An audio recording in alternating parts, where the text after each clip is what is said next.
Class 10th lesson number 3 linear equation in two variable को आज देखने वाले हैं हम लोग। इस लेसन की शुरुआत क्लास 9 से होती है, जिसका वीडियो भी है हमारे पास। अगर आपको देखना हो तो आप देख सकते हैं, हमारे इसी चैनल पर मिल जाएगा आपको।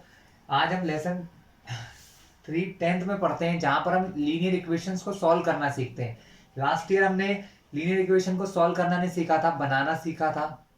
ठीक है, तो यहाँ हम उनको सॉल्यूशन निकालना सीखेंगे कि दो मेथड्स को सॉल्व कैसे किया जाता है। दो लीनियर इक्वेशन है, सपोज दिया है 6x plus 4y is equal to 9, 3x plus 2y is equal to 7। अगर ये दो लीनियर इक्वेशन है टू वेरिएबल के अंदर, कौन कौन से वेरिएबल है क्लास यहाँ पर?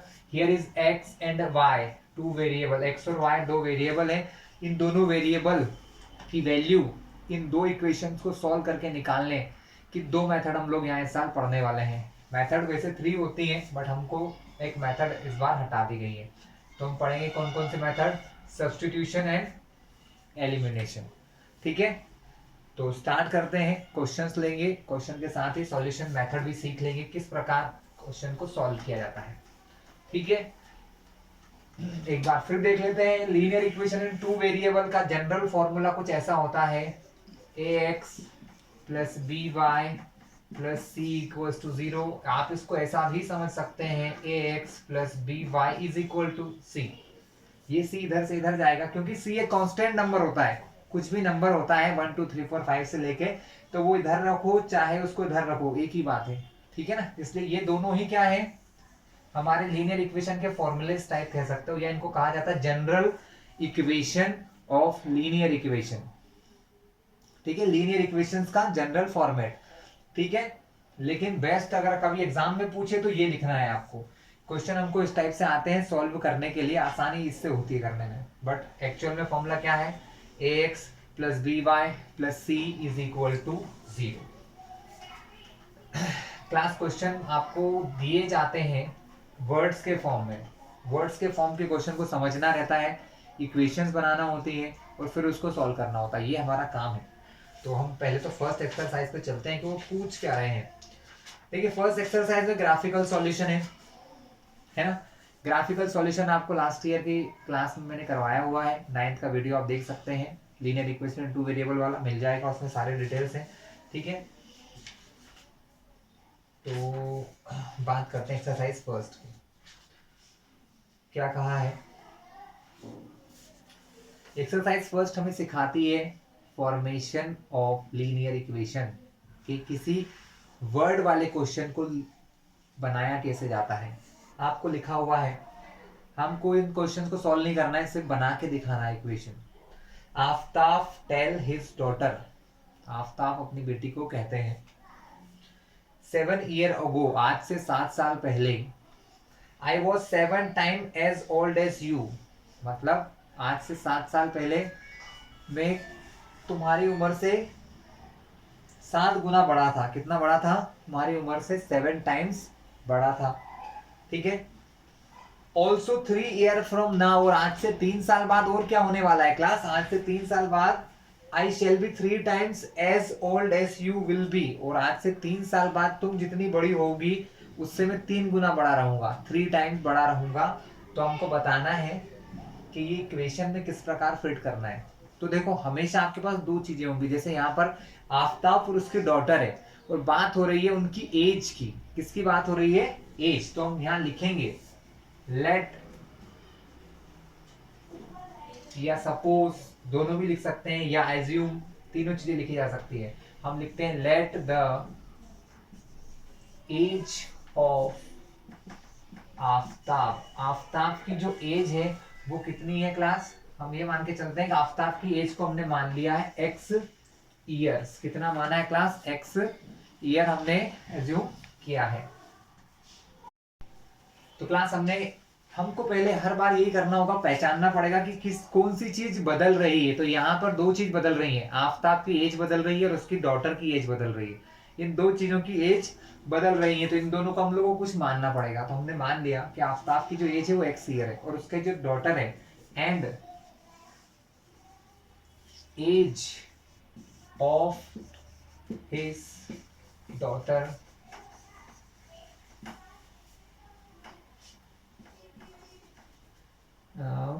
B Y years. कितना माना आपने उसकी, एक्स और वाई मान लिया। इसकी एज कितनी मानी है, एक्स, तो उसकी दूसरे वाले की एज कितनी मानी है आपने, उसकी डॉटर की मानी है वाई ईयर्स क्लास। ठीक है, अब जो दो कंडीशन दे रखी है ना उसके हिसाब से दो इक्वेशन बनेंगी। कौन सी कंडीशन का, क्या कहा उसने, 7 ईयर्स अगो, आज से 7 साल पहले, 7 ईयर अगो। अगर आपसे मैं पूछूं आपकी एज आज 10 ईयर है, तो 7 ईयर पहले आप कितने साल के थे, तो आप क्या करोगे, उसमें से 7 माइनस करोगे ना। यही करता है हर व्यक्ति, यही करता है कि जितना साल पहले बोला है 7 ईयर अगो मतलब 7 साल पहले, तो आपने क्या करा, 7 माइनस कर दिया। अगर 7 साल पहले आफ्ताब की एज एक्स थी, मतलब अभी उसकी एज एक्स है, तो 7 साल पहले कितनी हो जाएगी, एक्स माइनस 7, कितनी होगी, आफ्ताब की एज होगी एक्स माइनस 7। और उसकी डॉटर की आज की एज अगर वाई है, तो 7 साल पहले की क्या होगी, वाई माइनस 7। क्लास आप यहाँ एक और चीज कर सकते हो, यहाँ लिख सकते हो लेट द प्रेजेंट एज, आप ये भी लिख सकते हो, यहाँ प्रेजेंट लिख दो क्योंकि अभी की बात कर रहे हैं ना हम लोग, तो हम यहाँ लिख सकते हैं let the present age of Aftab X year and age of his daughter, ये तो चलेगा, ठीक है, यहाँ पर प्रेजेंट लगा लेना आप लोग। ठीक है, तो 7 साल पहले क्या हुआ, फादर की x माइनस 6, उनकी बच्ची की y माइनस 7, इनमें रिलेशन क्या बताया उन्होंने, उन्होंने ये कहा 7 ईयर अगो, 7 साल पहले, I was 7 time as old as you, मेरी एज ही तुमसे 7 गुना थी। 7 टाइम्स मतलब 7 गुना थी। अगर मान लो फादर, सॉरी लड़की अगर 1 ईयर की है, तो उसके फादर कितने थे, उससे 7 गुना, यानी 7 टाइम्स ओल्ड थे। अगर वो 2 ईयर की है तो उसके फादर 14 ईयर के हैं। अगर वो 3 है तो उसके फादर, इसमें 3 का मल्टीप्लाई कर लो, 21 ईयर के हैं। अगर आपको इन दोनों की एज को बराबर करना है क्लास, यहाँ पर एक चीज बहुत इंपॉर्टेंट होती है, समझ में सब आ जाता है, लेकिन ये 7 जो 7 टाइम बोला है ना, उसका मल्टीप्लाई कहाँ करें, ये सबसे बड़ी प्रॉब्लम स्टूडेंट को होती है कि जो बोला है 7 टाइम, स्टूडेंट मैक्सिमम टाइम गलती क्या करते हैं, फादर के साथ जोड़ देते हैं। तो भाई ये फादर तो पहले ही बड़ा है ना, उसमें और 7 का मल्टीप्लाई कर दोगे तो वो तो बहुत बड़ा हो जाएगा। यानी हमेशा जो चीज छोटी होती है ना, हम उसी में मल्टीप्लाई करते हैं। ध्यान रखना आप लोग, हमको बनाना है इक्वेशन। क्या बनाना है, इक्वेशन में क्या चाहिए, बराबर।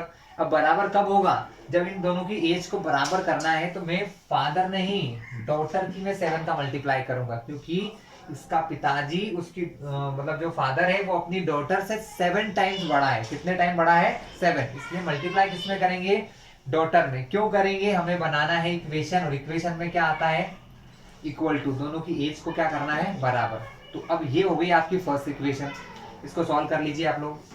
x minus 7, 7 into Y, 7y minus 7 का मल्टीप्लाई किया 7 से, 7 7 जा 49, 7y इधर लाइए तो x प्लस का 7y इधर जाएगा तो क्या बनेगा, माइनस 7y। यहाँ पर है माइनस 49, माइनस 7 इधर जाएंगे तो क्या बनेगी क्लास, प्लस 7। तो फाइनली आपकी जो फर्स्ट इक्वेशन है वो क्या आ गई है, x माइनस 7y, और 49 में 7 जाएंगे तो माइनस का 42।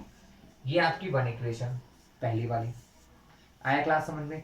इसी तरीके से सेकंड इक्वेशन बना लेंगे। क्या कहा उन्होंने सेकंड इक्वेशन में, 3 ईयर फ्रॉम नाउ, मतलब आज से 3 साल बाद।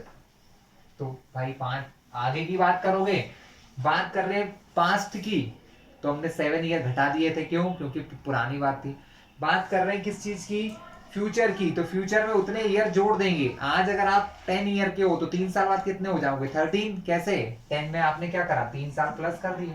वैसे ही अगर मान लो फादर अभी x ईयर का है, तो 3 साल बाद वो हो जाएगा x प्लस 3। डॉटर अभी y ईयर की है, तो 3 साल बाद कितनी हो जाएगी, y प्लस 3।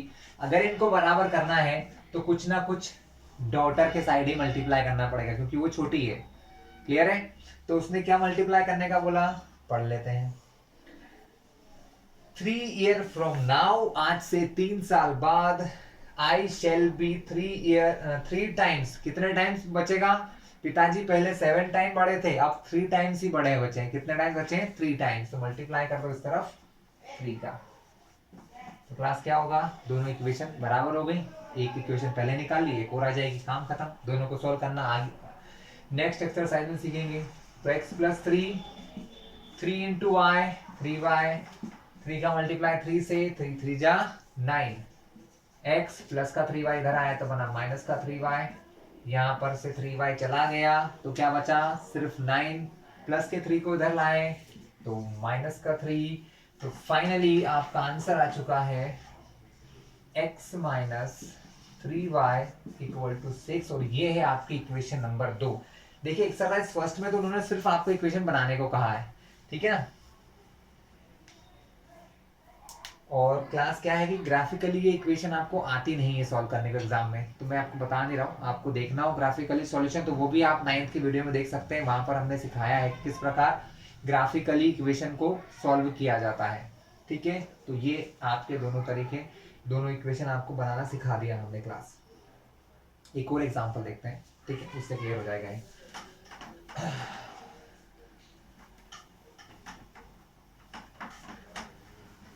क्लास चलिए नेक्स्ट क्वेश्चन स्टार्ट करते हैं। क्वेश्चन नंबर 2 देखते हैं या 3 देख लेंगे। ये तो बहुत आसान क्वेश्चन है क्लास 2 और 3। चलिए सेकेंड क्वेश्चन निकल लेते हैं। The coach of a cricket team, किसी क्रिकेट टीम का कोच है, बाइज 3 बैट एंड 6 बॉल, मतलब एक क्रिकेट टीम का कोई कोच है, उन्होंने 3 बॉल खरीदी, बाइस मतलब खरीदना होता है, 3 बॉल खरीदी और 3 बैट खरीदे और 6 बॉल खरीदे। क्लास और एक चीज ध्यान रखें, जब आप पढ़ें तो ये बुक रख के बैठे, ठीक है, कि क्वेश्चन लिखना है, में टाइम ज्यादा वेस्ट होता है इसलिए मैंने लिखे नहीं है। तो 3 बैट और 6 बॉल उसने खरीदी है, आपको समझ में आ जाएगा कि कौन चीज की वैल्यू बदल रही है, ठीक है ना। 3900 रुपए, 3900 रुपीज में उन्होंने 3 बैट खरीदे, 6 बॉल खरीदी है ना। She buys another bat and 3 more ball, उसने एक बैट और 3 और बॉल खरीदी, कितने रुपए में, 1300 रुपीज में। हमको इन दोनों सिचुएशन को बताना है फिर से इक्वेशन के तरीके से। तो हमको यहाँ बैट और बॉल की कीमत नहीं पता है ना, कि एक बैट कितने का, एक बॉल कितने की है, तो 2 चीज पता चल गई, बैट x रुपए का, बॉल y रुपए की, है ना। हमको इक्वेशन बनाना है, करके नहीं दिखाना एग्जाम में, इसलिए मैं ज्यादा तामझाम नहीं लिखूंगा, सीधी बात है। x रुपए किसके हो गए, बैट की कीमत, y रुपीज बॉल की कीमत, कितने बैट खरीदे, 3 बैट, अगर एक बैट x रुपए का तो 3 बैट कितने के होंगे, 3x। एक बॉल अगर y रुपए की है तो 6 बॉल कितने की होंगी, 6y। अगर दोनों को जोड़ दें तो पता चल जाएगा टोटल कितने पैसे आपने खर्च किए हैं। उन्होंने बोल रखा है, उन्होंने ये सामान खरीदा 3900, तो यहाँ आ जाएगा 3900, इक्वेशन 1, क्योंकि हमें इक्वेशन ही बताना है तो हम लोग क्यों पूरा सामान टाइम दिखेंगे।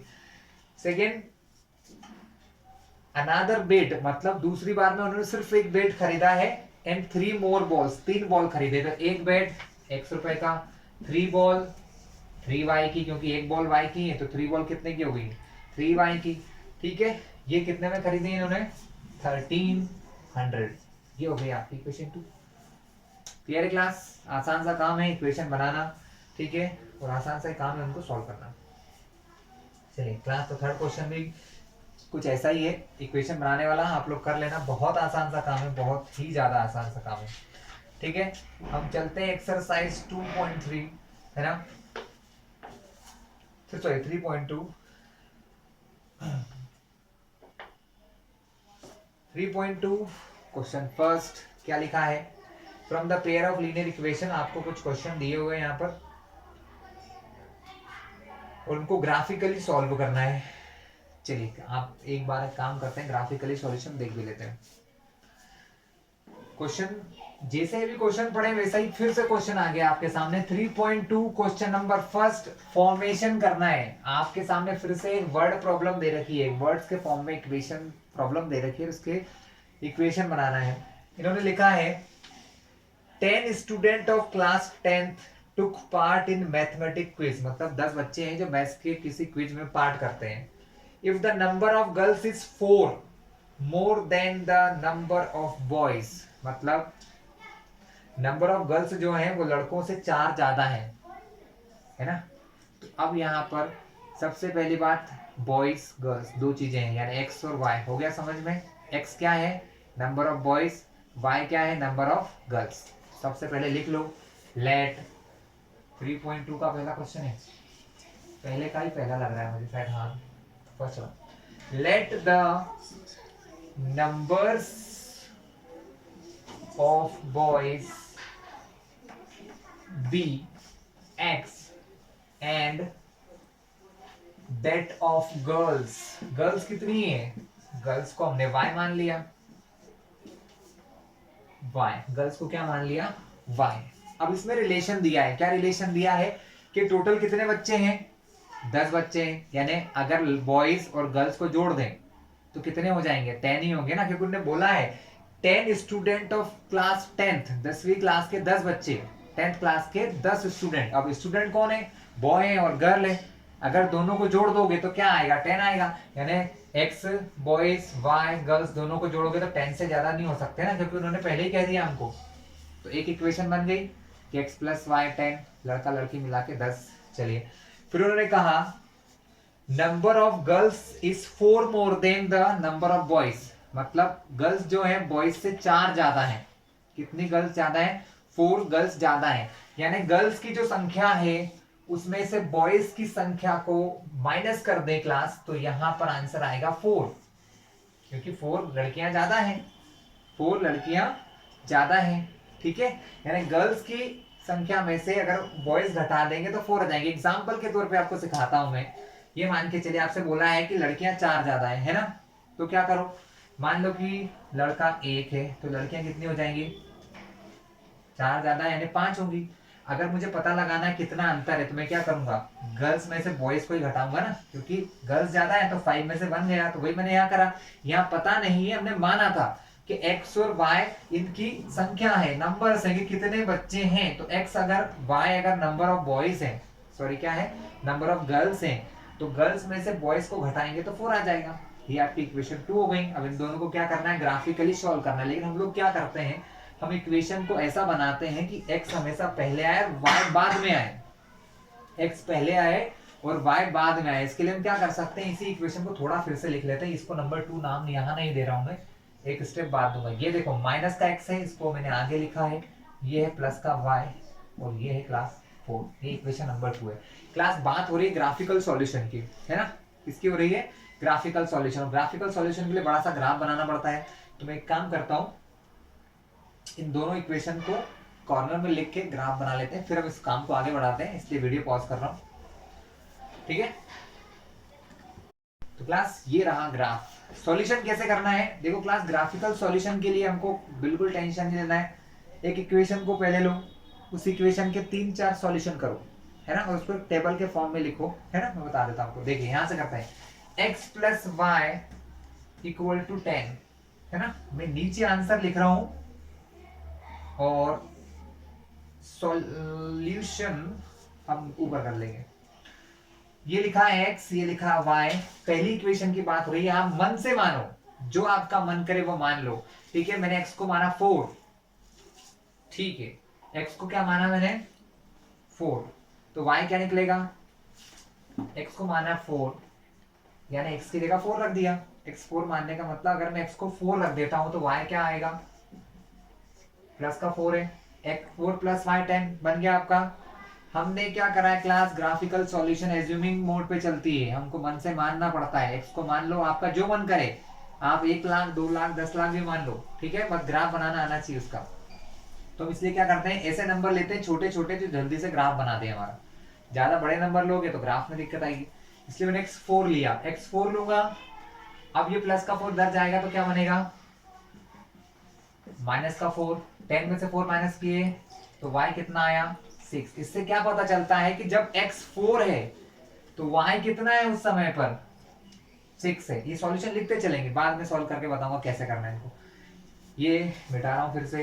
अब हम फिर से क्या करेंगे, इसी इक्वेशन के लिए a4x मानो, जो आपका मन करे वो मानो, 5 मान लो, x को 5 मान लिया, प्लस का 5 इधर जाएगा तो क्या बनेगा, माइनस का 5, तो y बराबर 10 में से 5 गए तो 5। तो जब y x को 5 माना तो y भी क्या निकला, 5 निकला। ये आपका दूसरा आंसर है। क्लास ऐसे 3-3 आंसर दोनों के लिए निकालना है ना, और उसके बाद इनका सोल्यूशन करेंगे। चलिए तीसरी बात, अब x को पहले 4 माना, फिर 5 माना, अब 6 मान लो। x की जगह मैंने रख दिया 6 plus Y equals to 10। Class मेरे पास जगह है, बार बार मिटा रहा हूँ, ये आपको करना है कॉपी में, ऐसे करना है आगे चल चल के, ठीक है। और ऐसे एक टेबल में आंसर बनाना है। y बराबर 10 प्लस का 6 इधर जाएगा तो माइनस का 6 बनेगा, तो y का आंसर आ गया 4। तो ऐसे y के 3 आंसर आपने निकाल लिए।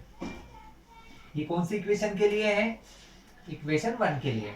अब इनके लिए अपन लाइन बनाएंगे, ग्राफ बनाएंगे, रुको थोड़ी देर। ये क्लियर हो गया आपका। एक और टेबल बनाते हैं हम लोग। वो टेबल किसके लिए होगा? For the equation number 2। चलिए एक और टेबल बनाई मैंने, नीचे x y, फिर 3 आंसर रखेंगे, काम हो जाएगा।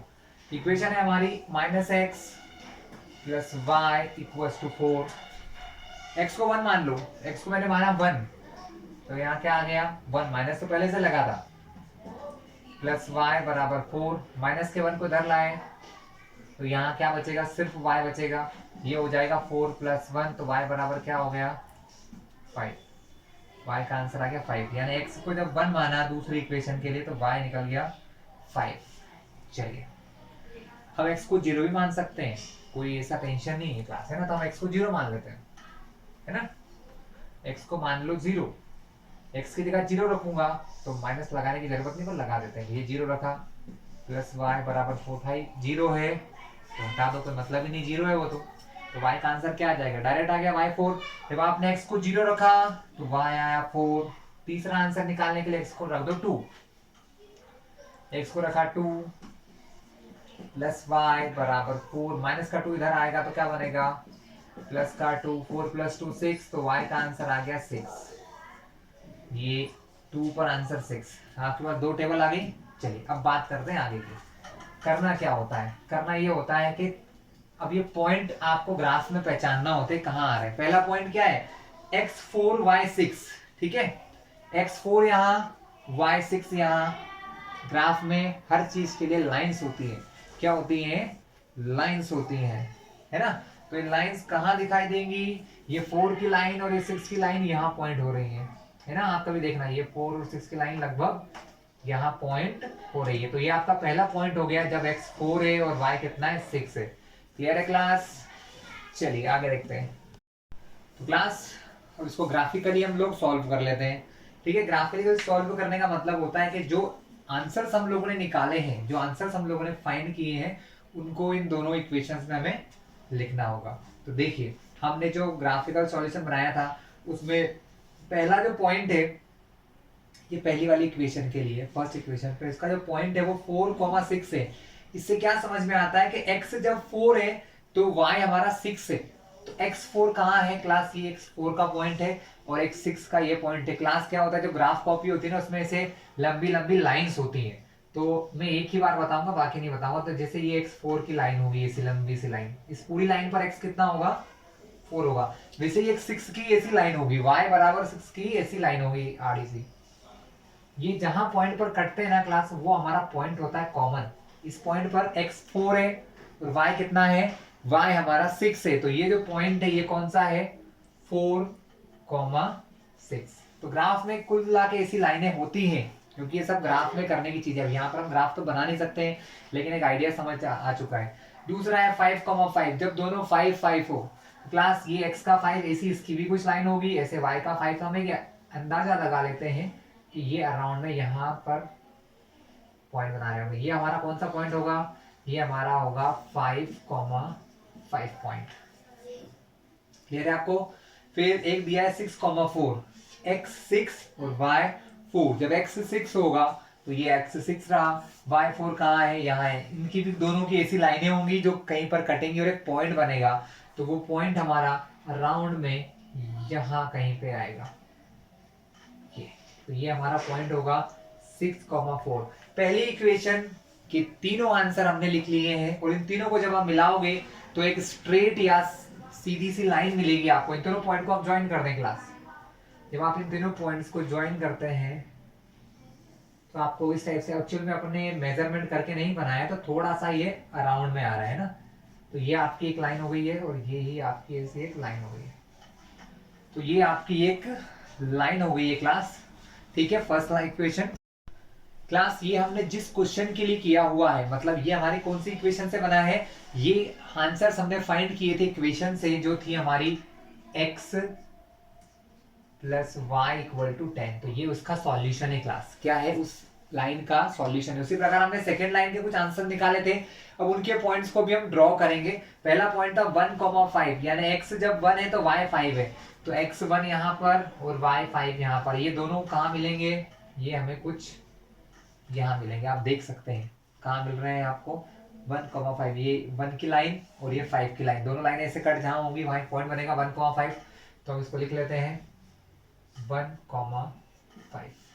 दूसरा पॉइंट 0,4, 0,4, x0 कहाँ होता है क्लास, ये जो पूरी y की लाइन है इस पर कहीं पर भी आप जाओगे तो x0 होगा, क्या होगा, x0। और y4 मतलब जहां पर y है 4, y4 कहाँ है क्लास, यहाँ पर, तो ये हमारा आंसर है y4 का आंसर।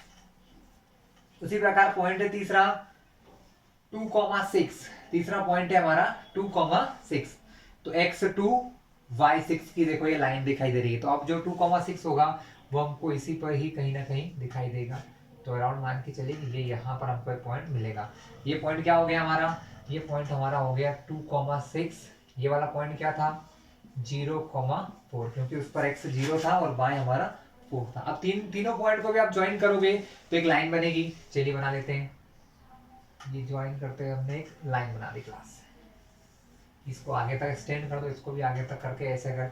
ये किसका इक्वेशन का आंसर था, सेकेंड नंबर की, जो हमारी क्या थी, जो थी हमारी -x plus Y is equal to 4। ये यहाँ लिख दिया आपने कि ये इस लाइन का सॉल्यूशन है। लेकिन हमारे लिए काम का क्या है कि ये दोनों लाइन कहाँ कट हो रही है एक दूसरे को, ये तो ये जो पॉइंट होता है ना, ये हमारा एक्चुअल में आंसर होता है जो हम लोग निकालना चाहते हैं, एक्स और वाई का आंसर। जब हम दो लाइंस को सॉल्व करते हैं तो हमें उसमें से एक्स और वाई फाइंड करना होता है, आगे की एक्सरसाइज में हम लोग देखेंगे। तो ये देखिए ये हमारा अराउंड कहाँ हो रहा है, देखिए ये लगभग 7 से टच हो रहा है वाई पर, यानी वाई का आंसर यहाँ से क्या मिल सकता है, वाई का आंसर आपको यहाँ से 7 मिल रहा है। एक्स को लगभग कहाँ टच कर रहा है क्लास, 3 पर, कहाँ टच कर रहा है 3 पर, तो यहाँ से हमको एक्स का आंसर क्या मिल गया 3।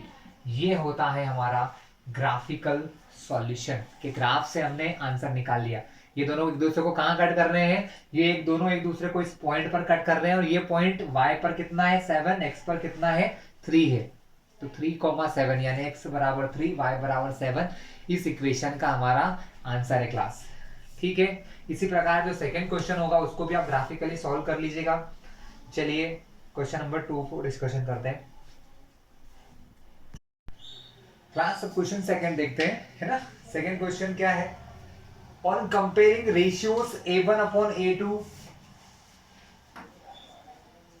b1 upon b2 and c1 upon c2 के रेशियोज को कंपेयर करके हमें बताना है कि इन जो इक्वेशन हमको क्वेश्चन में दी रहती है उनसे किस प्रकार की लाइन बनेगी, पैरेलल लाइन बनेगी, कोइंसिडेंट लाइन बनेगी या इंटरसेक्टिंग लाइन बनेगी। तो इसके लिए 3 सॉल्यूशन में आपको लिखा हुआ क्लास, मैंने आपको पहले भी समझाया हुआ है कि किसी लीनियर इक्वेशन का जनरल फॉर्म होता है ax plus by plus c equals to 0। अगर आपके सामने दो इक्वेशन है तो आप क्या कर सकते हैं, फर्स्ट इक्वेशन को ऐसे लिख सकते हैं a1 b1 c1, ये सारी चीजें a1 b1 c1 लिख सकते हैं। अगर आपके सामने दो इक्वेशन है तो आप उसको लिख सकते हैं a2x plus b2y plus c2 बराबर 0, इस प्रकार से लिख सकते हैं। आपको क्वेश्चन हमेशा, ये लेसन है हमारा, ये लीनियर इक्वेशन इन 2 वेरिएबल पेयर में ही आती हैं। दो इक्वेशन हमेशा कैसे आती है, पेयर में। आपको क्वेश्चन आएगा क्लास, कुछ ऐसा आपको दो इक्वेशन दी रहेंगी, कुछ और रहेंगी, मगर उनको हम ये मान के चल रहे हैं कि कुछ ऐसी ही रहेंगी। वहां पर a1 b1 c1 की जगह कुछ नंबर होंगे, सपोज 2 हो सकता है, 5 हो सकता है, 6 कुछ भी हो सकता है। तो दो इक्वेशन है, तो फर्स्ट इक्वेशन की जो सारी वैल्यू है उनको हम 1 लिखते हैं, जैसे कि a1 b1 c1, जैसे कि a2 b2 c2। Clear class. अब हमको इनके 3 रेशियो निकालना होते हैं। क्या निकालना होता है, 3 ratio, a1 upon a2, b1 upon b2 और c1 अपॉन c2, 3 रेशियो हम लोग निकालते हैं। क्या करते हैं, 3 रेशियो हम लोग निकालते हैं। ठीक है, 3 रेशियो जो निकालते हैं ना, उनके 3 अलग अलग इंपैक्ट है। पहला इंपैक्ट A1 अपॉन A2 बराबर B1 अपॉन B2 बराबर C1 अपॉन C2। अगर ये तीनों चीजें इक्वल हैं क्लास, तो इनसे ये जो दोनों लाइन होंगी, ये जो दोनों इक्वेशन है, इनसे जो लाइन बनाएंगे ग्राफ में, वो लाइन हमारी होगी कोइंसिडेंट। कैसी होंगी? कोइंसिडेंट लाइन होंगी। एक क्वेश्चन ये आ रहा है, तो क्वेश्चन 2 में आपको यही बताना है कि लाइंस कैसी हैं, कोइंसिडेंट है या पैरेलल लाइन है या इंटरसेक्टिंग। तो अगर ये सॉल्यूशन आएगा तो कोइंसिडेंट लाइन। अगर आपका A1 अपॉन A2 इक्वल है B1 अपॉन B2 के, बट नॉट इक्वल है C1 अपॉन C2 के, तब इसका आंसर होता है पैरेलल लाइंस। क्या होता है क्लास? Parallel lines. तब कैसी लाइन बनती है? पैरेलल लाइन बनती है। और तीसरा एक और केस होता है क्लास कि जब A1 upon A2 not equal to B1 upon B2। तीसरे का कोई मतलब नहीं, अगर इक्वल है या नहीं भी उससे कोई फर्क नहीं पड़ता है। यानी A1 upon A2 not equal to B1 upon B2 और not equal to C1 upon C2 ऐसा होता है, तब इंटरसेक्टिंग लाइन होती है क्लास। कैसी होती है? Intersecting line. अब क्लास इसी में क्वेश्चन नंबर 3 को भी समझा देता हूं मैं। किसको समझा देता हूं? क्वेश्चन नंबर 3 को भी समझा देता है। क्वेश्चन 3 क्या कहता है? क्वेश्चन 3 में भी आपको ऐसा ही क्वेश्चन आया हुआ है, आप बुक में पढ़ो जरा। क्वेश्चन 3 भी ऐसा है, लेकिन उसमें ये पूछा है कि जो इक्वेशन है ये कंसिस्टेंट है या इनकंसिस्टेंट है। कैसी है क्लास? इक्वेशन आपकी कंसिस्टेंट है या इनकंसिस्टेंट है। तो क्लास जब लाइंस आपकी इंटरसेक्टिंग होती हैं, जब आपकी लाइन कोइंसिडेंट होती है, यानी इन दो कंडीशन के लिए इक्वेशंस होंगी कंसिस्टेंट। इक्वेशन कैसी होंगी क्लास? हमारी कंसिस्टेंट होगी। कब? जब लाइन एक, मतलब ये फर्स्ट कंडीशन और ये थर्ड कंडीशन, दोनों के लिए इक्वेशन कैसी होती है? कंसिस्टेंट होती है। कैसी होती है? कंसिस्टेंट। और जब पैरेलल लाइन हो, मतलब ये वाली कंडीशन आ जाए, तब हम क्या कहते हैं कि जो इक्वेशन है वो कैसी है? इस एक केस में इक्वेशन इनकंसिस्टेंट होंगी क्लास। इस एक केस में कैसी इक्वेशन होंगी? इस एक केस में इक्वेशन इनकंसिस्टेंट होंगी। चलिए अब ये जो मैंने बताया ना, इसको हम क्वेश्चन की तरह सॉल्व करके देख लेते हैं किस प्रकार इसको सॉल्व किया जाता है। तो हम क्वेश्चन नंबर 2 का एक क्वेश्चन लेते हैं, है ना। जैसे कि क्वेश्चन नंबर 2 का फर्स्ट क्वेश्चन देख लेते हैं हमारा क्या है, और हम उसको सॉल्व कर लेंगे। चलिए स्टार्ट करते हैं 10 मिनट क्लास।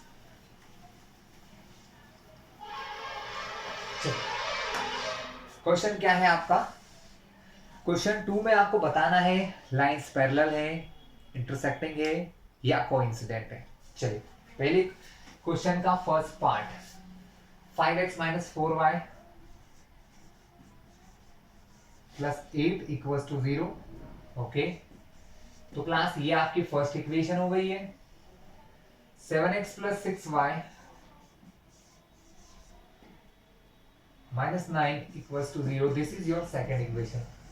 आपको साफ साफ देखो क्लास, मैं इस क्वेश्चन को थोड़ा शॉर्ट में निपटाऊंगा। इसलिए निपटाऊंगा कि ये क्वेश्चन आपका एग्जाम में सिर्फ 1 मार्क में आते हैं, तो इनको पूरा सॉल्व नहीं करना होता है, तो इसको ज्यादा सिस्टमेटिक वे में नहीं करेंगे, समझने के लिए करेंगे। देखो क्लास, ये पहली इक्वेशन में x के साथ जो आया वो a1 और दूसरी इक्वेशन में जो x के साथ आता है वो a2, यानी इन दोनों का रेशियो क्या कहलाता है?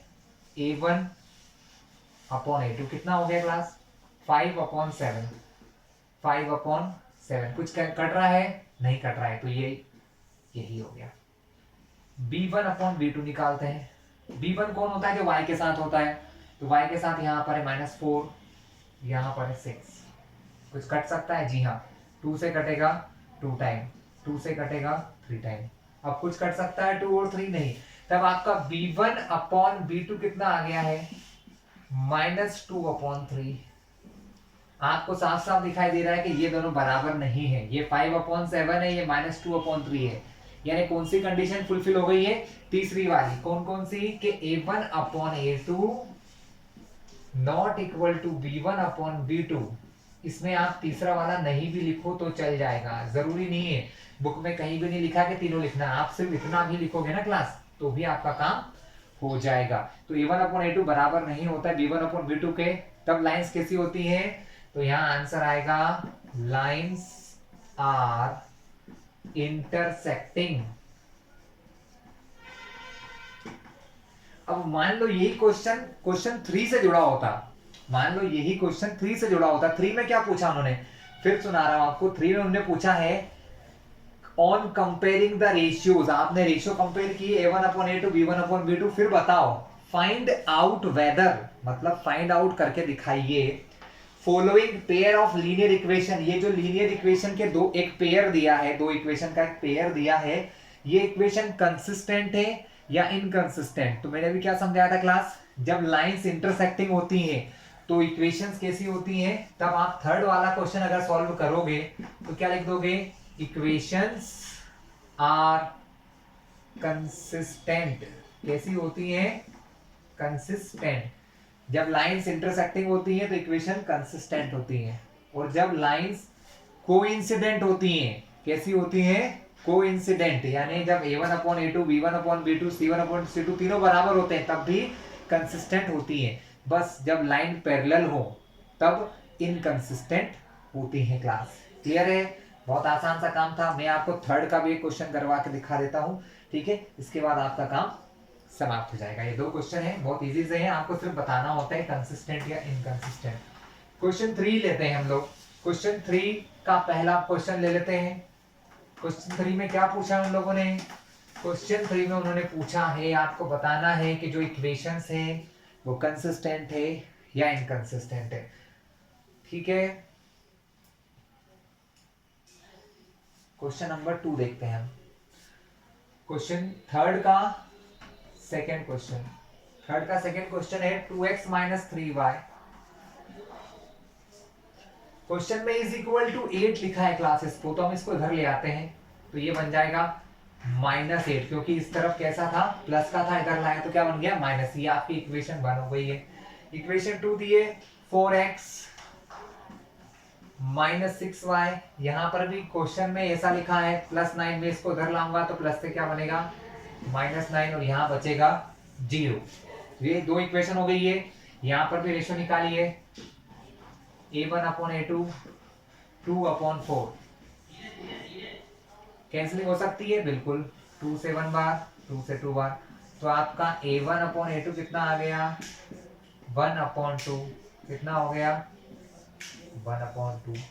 उसी प्रकार B1/B2 निकालो, तो B1/B2 क्या हो जाएगा, -3/-6, माइनस से माइनस कैंसल, 3 से 1, 3 से 2, तो B1/B2 भी कैसा हो गया क्लास आपका, सेम आ गया, 1/2 आ गया। चलिए थर्ड चीज निकालते हैं, C1/C2। तो C1/C2 जब आपने निकाला तो -8/-9, माइनस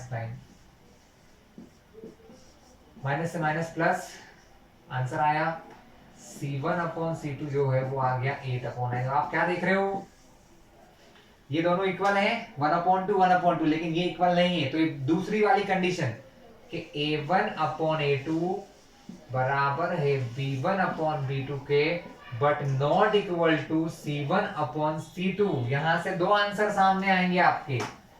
अगर यही क्वेश्चन 2 में होता तो आप क्या बताते कि लाइंस कैसी होती, लाइंस आर पैरेलल। आप क्या लिखते, लाइंस आर पैरेलल। कैसी लाइन बनेंगी, पैरेलल। और यही क्वेश्चन अगर 3 में है, जैसे कि ये 3 में दिया है, तो आपसे पूछा है लाइंस कंसिस्टेंट होंगी या लाइंस इनकंसिस्टेंट होंगी, तो आप क्या कहोगे, इक्वेशन जो होंगी, दोनों इक्वेशन कैसी इक्वेशन है, इनकंसिस्टेंट। कैसी है क्लास, इनकंसिस्टेंट। तो क्लास यहां पर ये आपका क्वेश्चन नंबर 2 और क्वेश्चन नंबर 3 फिनिश होता है, ठीक है?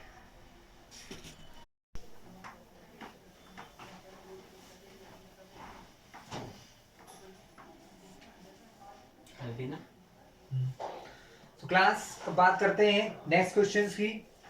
तो फोर्थ क्वेश्चन भी एज इट इज सेम ही है जैसा कि ये क्वेश्चन है। हम इस एक्सरसाइज में सिर्फ एक क्वेश्चन करेंगे जो है क्वेश्चन नंबर 5 आपका, ठीक है? बाकी क्वेश्चन 6 7 सभी आसान है, आप लोग बहुत इजीली कर सकते हैं। क्वेश्चन 5 में कहा है, एक वर्ड प्रॉब्लम है ना, half the perimeter of rectangular garden whose length is 4 meter more than its width is 36 meter. Class क्या कहा आपसे उसने?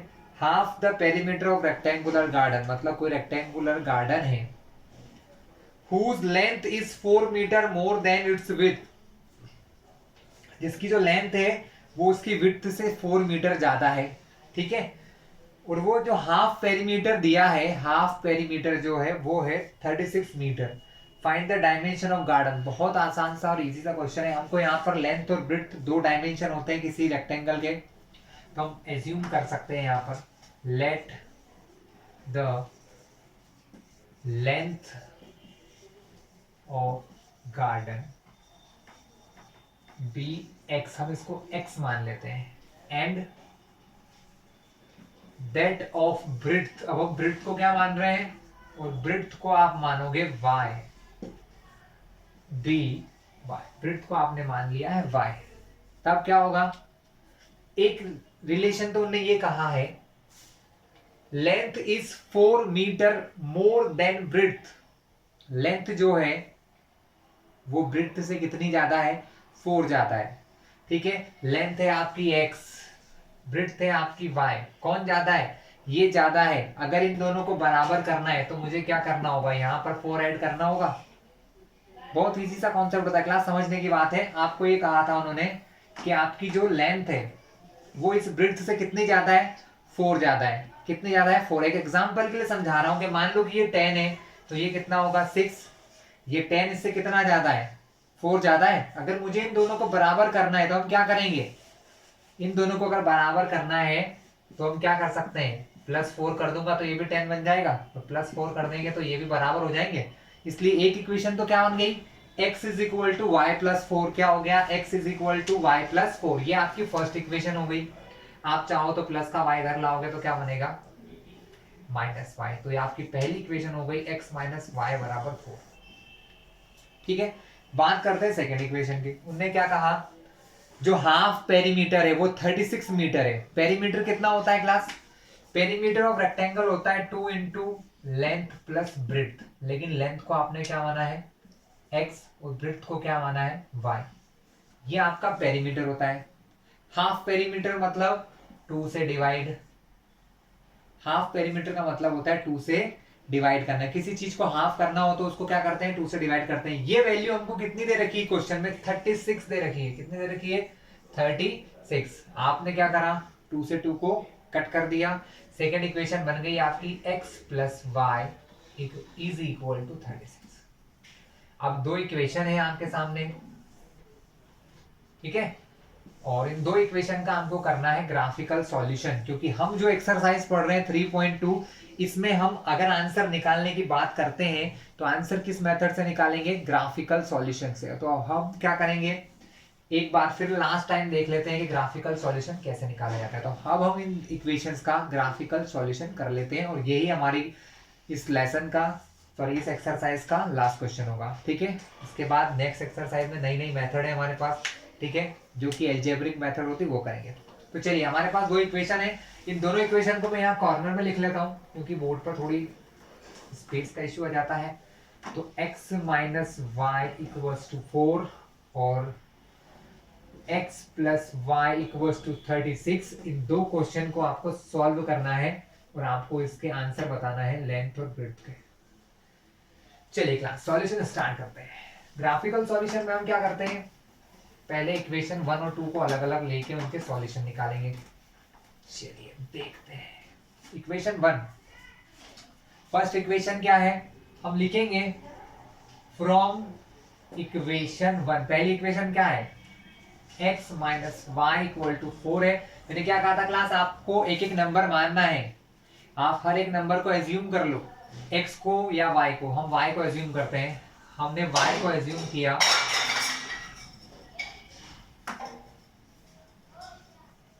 Taking y equal to 2, y को 2 मान लो। तो क्या होगा, कुछ भी मान सकते हैं क्लास, जो आपका मन करे। y को मैंने माना 2, मैंने यहां रख दिया 2। माइनस का 2 इस तरफ आएगा, क्या बनेगा, प्लस का 2। 4 प्लस 2 x 6, तो आपके आंसर क्या हो गए? जब y2 है तो x कितना है? 6 है। क्लास एक काम करते हैं, इसका सॉल्यूशन यहाँ पर लिख लेते हैं क्योंकि सॉल्यूशन को लिखना पड़ेगा हमें। x y, x 6 है और y2 है, पहला पॉइंट ये हो गया आपका। सेम वे में दूसरा पॉइंट मानने के लिए मैं कुछ भी एज्यूम कर सकता हूं। मेरे y को कुछ एज्यूम करना है, 1 एज्यूम कर लेते हैं। y को 1 मान लो। y को 1 मानोगे तो x माइनस 1 बराबर 4। माइनस का 1 इधर जाएगा तो क्या बनेगा? माइनस का 1 इस तरफ जाएगा तो +1। तो x का आंसर क्या आ गया? 4 + 1 5।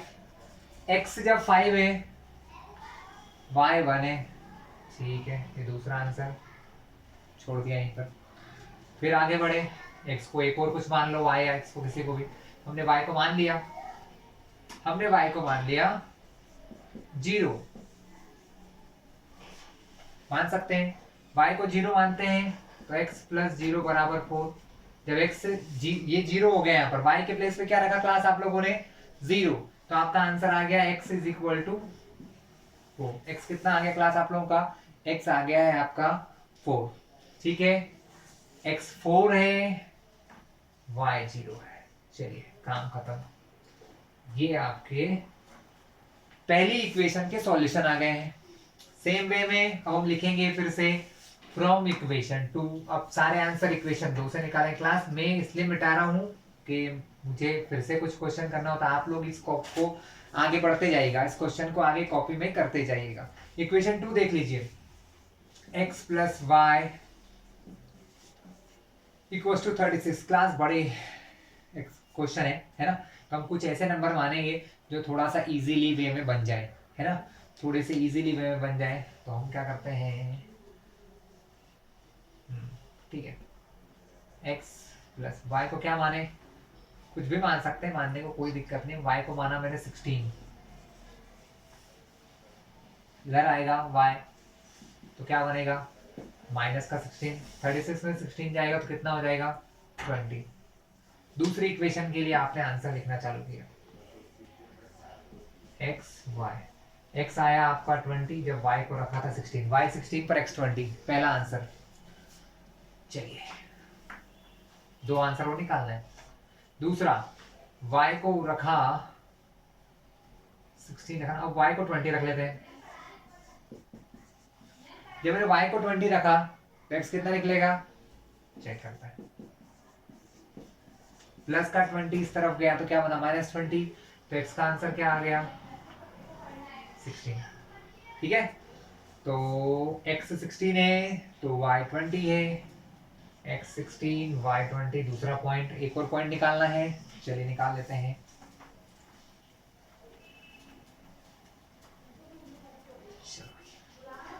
आंसर है x को x + y = 36 है।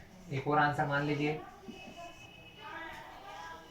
आपने y को रखा है 12, y को रखा 12 तो x कितना आता है? प्लस का 12 इधर जाएगा तो क्या बनेगा? माइनस का 12। तो x का आंसर आ गया 24। जब x आपका 24 है तो y कितना है? 12 है। क्लास ये आपके आंसर थे। चलिए इससे अब हम लोग ग्राफ बनाते हैं। तो क्लास यहाँ पर हमारे पास जो आंसर है काफी बड़े से हो रहे हैं, तो हम यहाँ पर क्या करते हैं क्लास, स्केल मान के चलते हैं। कुछ ना कुछ हमें स्केल मानना होता है। ठीक है, हमारे पास मैक्सिमम x की वैल्यू जा रही है 12 तक, 24 तक, और y की मैक्सिमम वैल्यू 20 तक जा रही है क्लास। ठीक है, तो हम क्या करते हैं, इन दोनों सॉल्यूशन को इस तरफ लिख लेते हैं।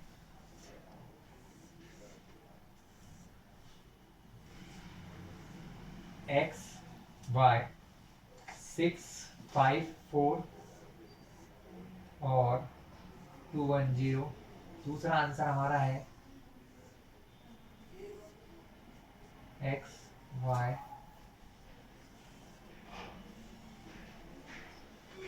12 16 16 20 24 12। ठीक है ना।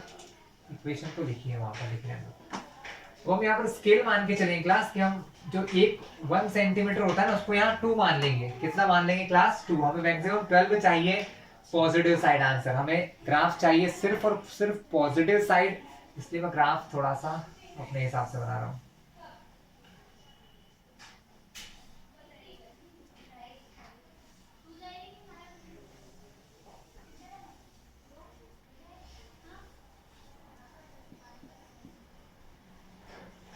क्लास ग्राफ हम हमारे हिसाब से डिजाइन कर सकते हैं, छोटा बड़ा किस तरफ से क्या बनाना है। हमें दिख रहा है कि मेरे सारे आंसर यहाँ प्लस के हैं, मुझे सिर्फ प्लस के आंसर यहाँ चाहिए, तो मैं नीचे का ग्राफ नहीं बना रहा हूँ, मुझे जरूरत नहीं है ना। तो हमने यहाँ स्केल माना, scale on X and Y axis पर मेरा स्केल क्या है? 1 सेंटीमीटर को मैंने यहाँ 2 माना है। 1 सेंटीमीटर को कितना माना है? 2। ठीक है, चलिए स्टार्ट करते हैं। तो ये क्या होगा? सीधा हो जाएगा 2 4 6 8 10 12 14 16 18 20 22। वैसे ही y में नीचे की तरफ -2 -4 -6 जरूरत नहीं है, तो बस यहाँ तक बना के छोड़ दिया। यहाँ पर भी ऐसे होगा -2 -4 -6 जरूरत नहीं है, इतना ही छोड़ दिया। यहाँ जरूरत है 24 तक, सबसे बड़ा नंबर x में कितना है? 24 तक चलना है हमको।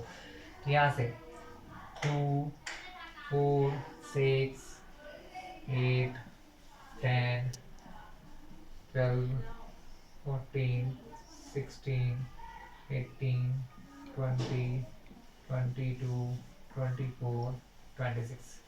चलिए अब ग्राफ बनाना स्टार्ट करते हैं। पहली इक्वेशन y2 x6, x6 यहाँ y2 यहाँ, कहाँ कट हो रहे हैं? लगभग ये कट होंगे अराउंड हियर। ये आपका पहला पॉइंट, इसको क्या लिखोगे? 6,2 x6 है और y2 है, पहला पॉइंट बन गया। दूसरा पॉइंट 5,1। अब देखिए क्लास 5 कहाँ आएगा? 5 इन दोनों के बीच में आएगा, सेंटर में।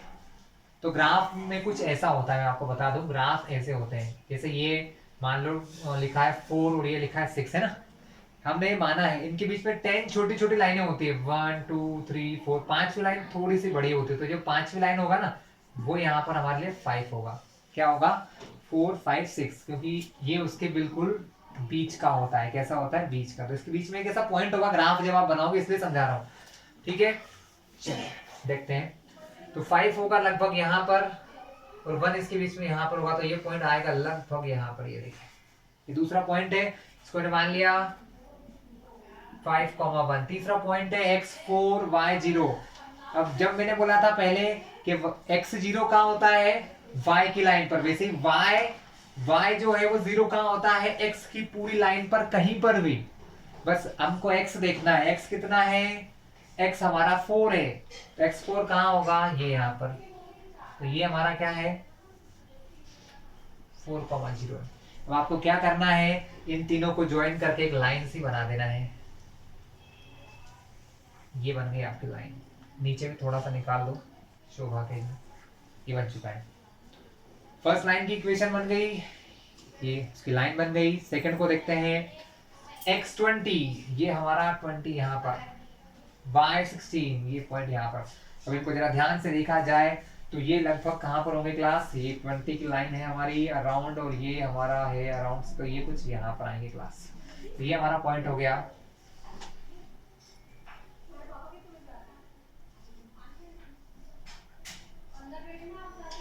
(20,16). दूसरा पॉइंट 16,20। x 16 हो और y कितना हो? 20। तो y में 20 लगभग कहाँ आ रहा है क्लास? y 20 यहाँ आ रहा है और x 16 भी लगभग यहीं पर है। तो यहाँ पर हमारा पॉइंट आएगा x 16 y 20। इस पॉइंट को थोड़ा सा इधर लिख लिया जाए। सबसे लास्ट पॉइंट 12,24। x को आपने माना 24 और y हमारा मिला 12। तो ये हमारा y 12 है यहाँ पर, x 24 भी यहीं पर है। तो ये हमारा लगभग आ गया थर्ड पॉइंट 24x y 12। अब इन तीनों को भी जोड़ देंगे तो हमें एक लाइन सी मिलेगी क्लास, ध्यान से देख लेते हैं। ये हमारी लाइन है, थोड़ा सा हाथ से बनाया है इसलिए पॉइंट आगे पीछे हो सकते हैं। तो ये आपकी लाइन है, इसको भी आगे बढ़ा दो क्योंकि हमको लाइन को कट करवाना है। ये आपकी लाइन से यहाँ कट हो चुकी है, ये आपकी लाइन से यहाँ कट हो चुकी है। तो अब ये आपको आंसर दिखाई देंगे। ये आंसर जो होंगे ना x और y में जो है, ये y में लगभग आपको मिलेंगे 16 पर टच होते हुए, और x में ये मिलेंगे लगभग 20 पर टच होते हुए। तो ये जो पॉइंट है ना, ये हमारा पॉइंट है 20,16। कितना है? 20,16। यानी x बराबर जब 20 होगा तो y 16 होगा, और यही आपकी इक्वेशन का सॉल्यूशन है जिस पॉइंट पर कट होते हैं। तो क्लास ये एक्सरसाइज 3.2 यहाँ खत्म होती है। ठीक है, नेक्स्ट वीडियो में हम लोग अगली एक्सरसाइज को देखेंगे। Alright class.